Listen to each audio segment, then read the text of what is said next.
Boa tarde, que a paz do Senhor esteja conosco. Essa saudação que veio de Jesus, nós sabemos, ligeiramente modificada. Ele, grande condutor, grande símbolo da vontade de Deus na humanidade da Terra, era portador dessa paz de Deus. E dizia: a paz do Senhor esteja convosco. Entre nós, é claro, não há espíritos dessa estatura. E todos com as mesmas necessidades, precisamos, parafraseando Jesus, dizer que a paz de Deus esteja conosco, com todos nós. Que assim seja. Muito bem. Estamos estudando nesse nosso grupo de encontros, depois de ter estudado diversas orações, livros de orações, o capítulo 28 de O Evangelho segundo o Espiritismo, que tem diversas orações, o Livro dos Espíritos com as suas 1019 perguntas e respostas. Agora estamos com esse especial livro, O Consolador, autoria espiritual de Emmanuel e pela psicografia de Francisco Cândido Xavier. São 411 perguntas que o próprio Emmanuel organizou da seguinte forma, nas 3 feições do Espiritismo: ciência, filosofia e religião. Estamos no início, portanto, no campo da ciência, e olhando para a questão espiritual do campo da ciência, olhando para a ciência a partir do ponto de vista espiritual, que são as respostas de Emmanuel para as questões que lhe são apresentadas. Estamos estudando agora, no campo da ciência, depois de uma revisão da química, depois de uma revisão da física, estamos revendo a genética, com questões muito interessantes, hoje, falando sobre as deformações, as doenças congênitas, as doenças de nascença. Como compreender essas doenças que a ciência, que a genética, que a medicina materialista apontam como resultado único do acaso, de sorte ou azar, das probabilidades na mistura entre os genes do pai e da mãe, naturalmente. Como fica a visão espiritual? Claro, não haveria justiça alguma, não haveria lógica alguma, não haveria aprendizado algum, caso víssemos apenas como uma loteria material. Pessoas deram sorte, pessoas deram azar e nasceram com as limitações, assim como seus pais. É um acaso, é o caos geral. Esse é o ponto de vista da ciência materialista. Já o ponto de vista do plano espiritual, qual será? Será igual a esse da matéria? Vejamos. Questão número 39. Vai-se usar, lembremos disso, os termos da época em que foi realizado esse trabalho. A introdução, assinada por Emmanuel, é datada da década de 40. Mais precisamente, 8 de março de 1940. Isso quer dizer que precisamos situar essas pesquisas, esse trabalho, essas perguntas, essas respostas na década de 30, com seus termos, com as informações disponíveis naquela época, já que nenhum educador, e Emmanuel está entre os educadores da humanidade espirituais, nenhum educador pode ignorar o estágio de compreensão dos seus alunos, daqueles para quem ele fala. Porque o educador precisa ser compreendido, e para colaborar, para ajudar, para estimular, para ser compreendido, ele precisa usar, claro, os termos, as ideias, as crenças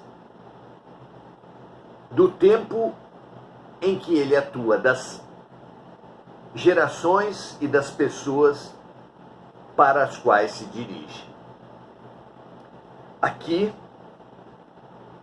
as causas de nascimento difíceis, limitadas, as doenças congênitas graves, são apontadas, são sinalizadas como monstruosidades. E a pergunta fica assim: quais as causas do nascimento de monstruosidades entre os homens e entre os animais? Por que tantos seres deformados, com mais pernas, braços, dedos, com más formações, que geram às vezes limitações intelectuais e quase sempre limitações físicas? Como compreender esse fenômeno à luz da perspectiva espiritual? Então, a pergunta: quais as causas do nascimento dessas realidades congênitas, dessas deformações, dessas limitações entre os homens e entre os animais? Emmanuel responde assim: não podemos esquecer que entre os homens esses fenômenos dolorosos decorrem do quadro de provações purificadoras. São provações purificadoras, alguns deles são expiações também do passado, que nem sempre passam por um tribunal, que nunca são uma ação de punição, como determinadas pessoas compreendem o karma, como determinadas pessoas compreendem a lei de ação e reação. É Deus punindo, é o inferno dos espiritualistas, dos espíritas.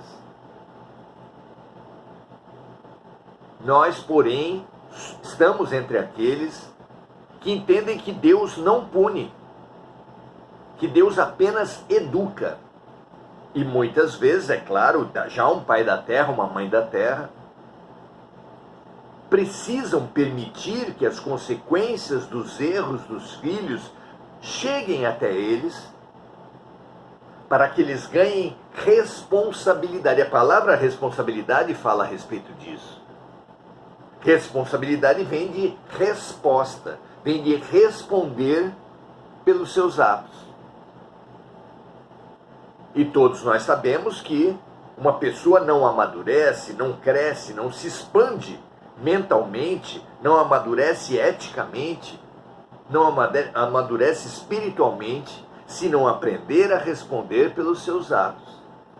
Se aqueles que são responsáveis por eles amenizarem, eliminarem as consequências dos seus atos, se tornarão literalmente pessoas irresponsáveis. pessoas incapazes de responder pelos seus atos. Claro, ninguém educa bem um filho dessa forma.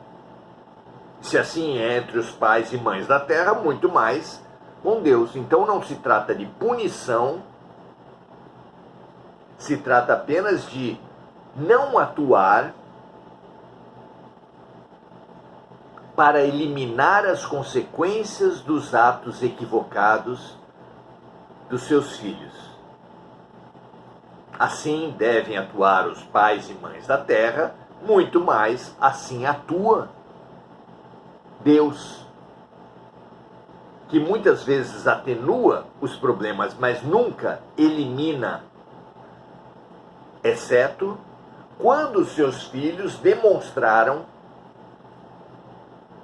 capacidade de aprendizado pelo caminho suave. Isso não é muito fácil de entendermos quando se fala que os aprendizados vêm pelo amor ou pela dor.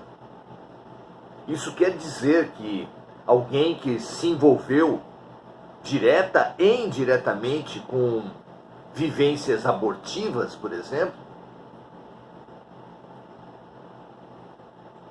como o farmacêutico que vendeu remédio, como a pessoa que indicou um chá abortivo ou alguma outra substância, claro, a pessoa que praticou o aborto, como uma parteira, um médico, como a mãe, como o pai que pressionou e financiou o aborto, como o familiar que induziu,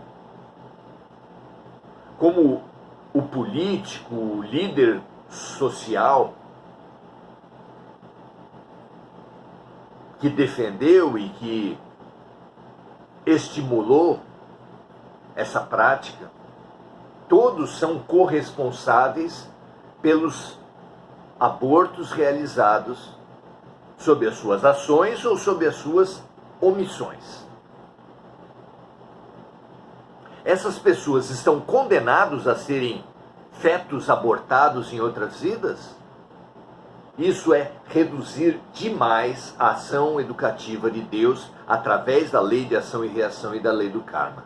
Em primeiro lugar, todas essas pessoas podem estudar, podem meditar, podem ouvir as suas próprias consciências e adquirir responsabilidade. E com essa sensação, com essa certeza do erro, do equívoco, podem buscar o acerto, claro. E trabalhar, buscar profissões como psicólogos, enfermeiros, médicos, farmacêuticos, assistentes sociais, que possam atuar junto a mulheres grávidas, a meninas com gravidezes indesejadas, acolher, orientar, apoiar, encorajar essas pessoas, não dogmaticamente, não sem qualquer espécie de terrorismo ou opressão, que é exatamente o que essas meninas, que muitas vezes se tratam de crianças, menos precisam, mas apoio, acolhimento, colo, força, fé. Quem fizer isso já a partir dessa vida, no sentido profissional, social e pessoal também, afinal, essas pessoas podem optar por adotar, além dos seus trabalhos profissionais, voluntários, junto a pessoas que estão atravessando essa situação, trabalhando em abrigos, trabalhando com famílias carentes, famílias necessitadas. Há uma gama enorme de trabalho a ser feito, trabalho através do qual a criatura que cometeu um equívoco vai enraizando a noção do certo, vai tomando contato profundo com a sua própria consciência, vai gerando energias positivas dentro de si mesmo e das relações à sua volta. Já que toda ajuda gera algum processo de gratidão, mesmo que não explicitado, mesmo que inconsciente, haverá um processo de gratidão, e essa gratidão, no caso nosso, no exemplo nosso, de pessoas que praticaram o aborto, que estão pensando em praticar o aborto, e que, mediante um acolhimento e uma orientação, tem mais clareza e mais consciência da decisão a ser tomada, sem condenações prévias, sem dogmatismos, sem terrorismos de nenhuma sorte, sem pressões indevidas. Essa pessoa vai angariar energias positivas dos encarnados diretamente envolvidos e dos desencarnados, anjos de guarda, espíritos familiares, que estavam tentando ajudar os encarnados. E toda essa energia vai sim ajudar a diluir as más energias angariadas, a ponto de suprimir qualquer karma. Aí depende de cada situação. O fato, atestado por Jesus Cristo, é que o amor cobre a multidão dos pecados. Isso quer dizer que uma iniciativa consistente, solidária, compassiva, empática,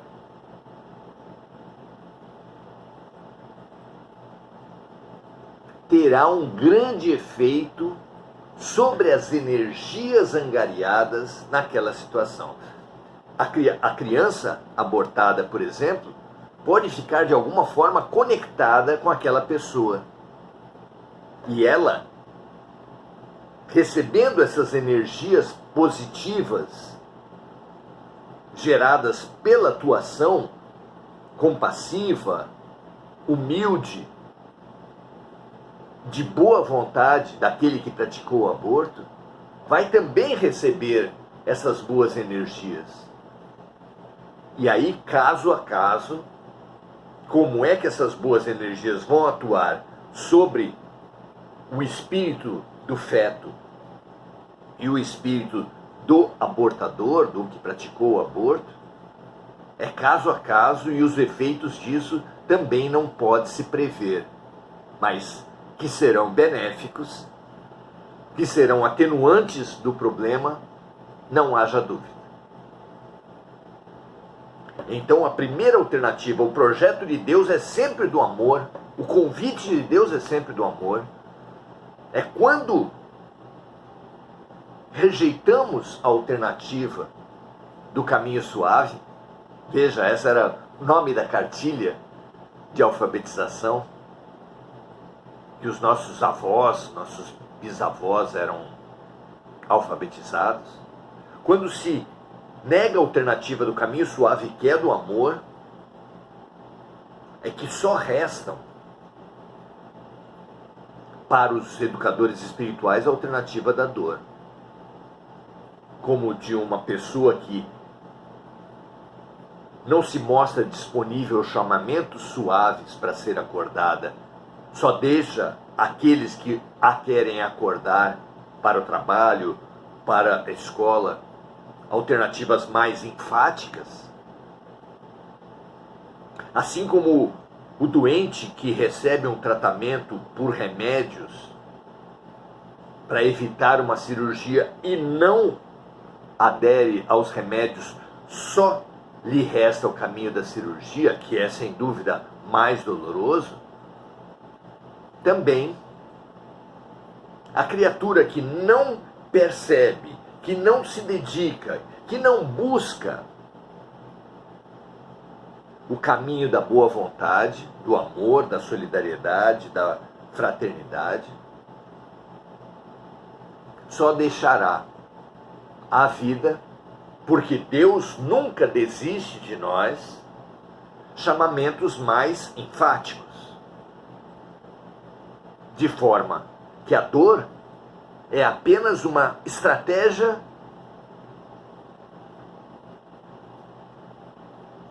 mais incisiva para aquele que não acolheu as estratégias mais leves, mais suaves.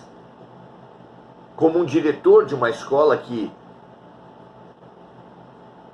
diante de uma classe rebelde, que se mostra impermeável às estratégias suaves de um professor, troca o professor e coloca um professor mais rígido, com estratégias mais duras, não para punir a classe, mas porque cada doente exige uma terapêutica, cada aluno ou classe precisa de uma didática apropriada.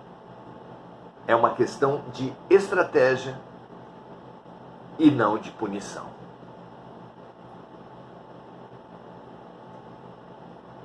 Então, Emmanuel disse que não se pode esquecer que entre os homens esses fenômenos dolorosos decorrem do quadro de provações purificadoras, sem nos esquecermos igualmente de que o mundo terrestre ainda é escola preparatória de aperfeiçoamento. Ou seja, todas as pessoas de alguma forma sofrem na Terra, porque nós estamos num hospital. Seria ridículo pessoas reclamarem que num certo hospital há muitos doentes. Ora, como assim? É óbvio, um hospital é feito para acolher os doentes, então só pode haver muitos doentes. A Terra, como hospital espiritual, só tem como alternativa receber seres doentes como esses que nós vemos por toda parte, nos celulares, nas televisões e nos espelhos. As situações teratológicas, continua Emmanuel, e com isso querendo dizer esses quadros de deformidade, que se falava naquele tempo de monstruosidades, constituem luta expiatória, não só para os pais sensíveis, como para o espírito encarnado, sob penosos resgates do pretérito, do passado delituoso, do passado equivocado.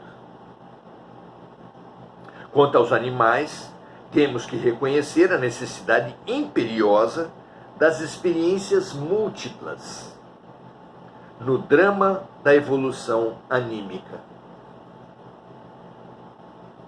Há casos de animais deformados que vêm para ensinar a humanidade sobre seus equívocos, sobre os equívocos da manipulação genética, das contaminações por agentes químicos e assim por diante.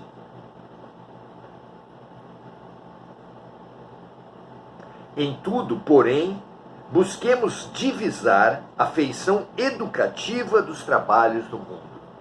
Assim como podemos sim comparar a Terra a um hospital perfeito, podemos também e devemos olhar as experiências da Terra como uma escola perfeita.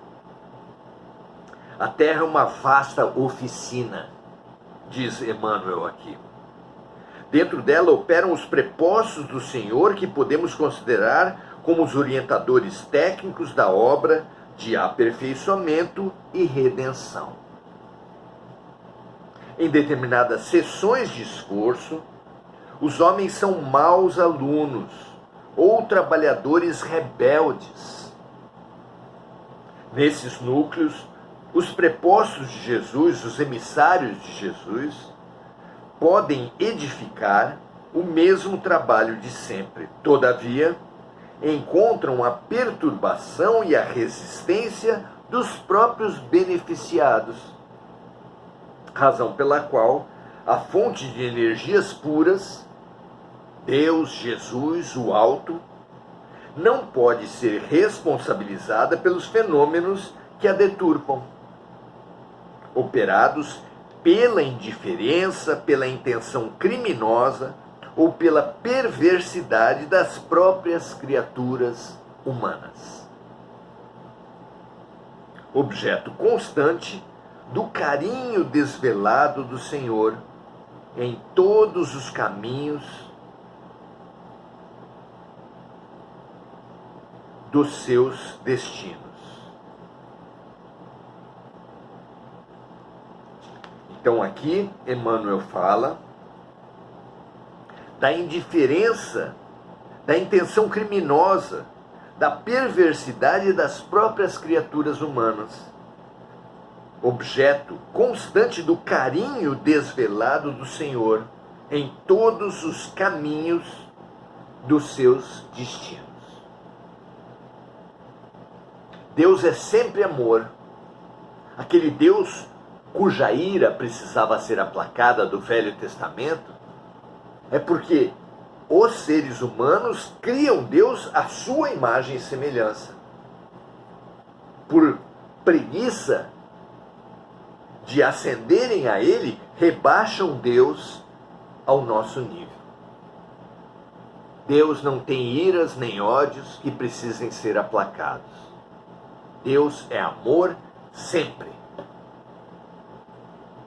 Inclusive, quando permite cirurgias espirituais dolorosas, como é o caso de doenças, acidentes, tiros e doenças congênitas, que muitas vezes levam os encarnados a situações de paraplegia, de tetraplegia, limitações intelectuais, rebaixamentos mentais, incapacidades momentâneas ou permanentes, tudo podendo ser logicamente compreendido, tudo podendo ser percebido em sua justiça perfeitas e em sua misericórdia infinita. Mesmo as situações mais dolorosas, mais duras, mais difíceis, a perspectiva, o olhar espiritual detectará essa perfeição da lei de ação e reação, agindo, educando e curando. De forma que onde nós vemos tragédias, porque limitados ao ponto de vista da matéria, do corpo, dessa vida, da superficialidade, na visão das múltiplas vidas e da profundidade, enxergaremos uma profunda, generosa e justa ação de Deus junto às suas criaturas. Se nós não vamos alcançar toda a profundidade nesse nosso momento, pela nossa própria limitação, podemos e devemos, nos estudos da literatura, e nesses estudos como estamos fazendo, começar a ter noções primárias sobre a ação de Deus, que é sempre amor, junto à sua criação universal. Que essa compreensão, que esses avanços mínimos que tanto aplacam nossas revoltas, nossas penas de nós mesmos e dos outros, sentimentos tóxicos, sem dúvida, que toda essa compreensão mínima que seja, acalme harmonize nossos corações em preparação para uma fé raciocinada, para uma compreensão e para um entendimento. Muito grato pela presença de vocês, saudar os amigos que estão conosco nessa oportunidade. Enir Cajazeira, Rita Branquinho, seja muito bem-vinda, Rita. Marco Aurélio Trindade, simplesmente amor, é isso mesmo. Esther Ponzoni dando o seu boa noite, Luciene Aparecida, Andréia Santos também dando o seu boa noite, Enir Cajazeira pedindo pelo seu filho, que as nossas melhores energias transbordem para todos os necessitados da terra, a começar pelo filho da nossa amiga Enir, e que todos aqueles que estão nos corações de todos os presentes na live e dos que tiverem contato com esse material em compartilhamento generoso dos amigos, recebam essa energia pedagógica e curativa que vem para nós e que transborda desse momento para toda a humanidade. Graças a Deus, um prazer estar com vocês. Amanhã continuaremos nesse tema. Um grande abraço a todos e até a próxima.